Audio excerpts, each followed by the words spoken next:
Hey, so it's a hot day in Brisbane and I'm in the food forest here at Eco Flat Brisbane, and one of my neighbours has got the air conditioner on,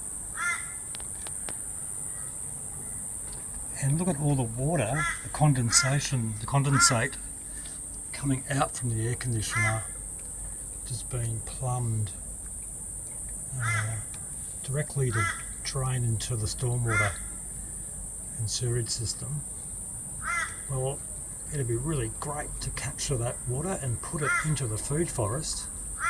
I estimate at least 5 litres a day we can be capturing just through all those drips. And the solution's really simple.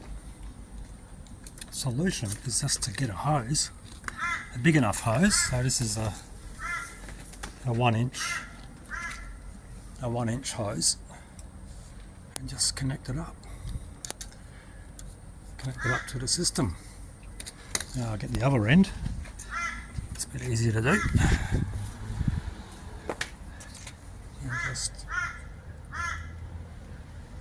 connect up in there. That should stay on like that. And then we'll just run the other end of the hose into the food forest. Simple as that.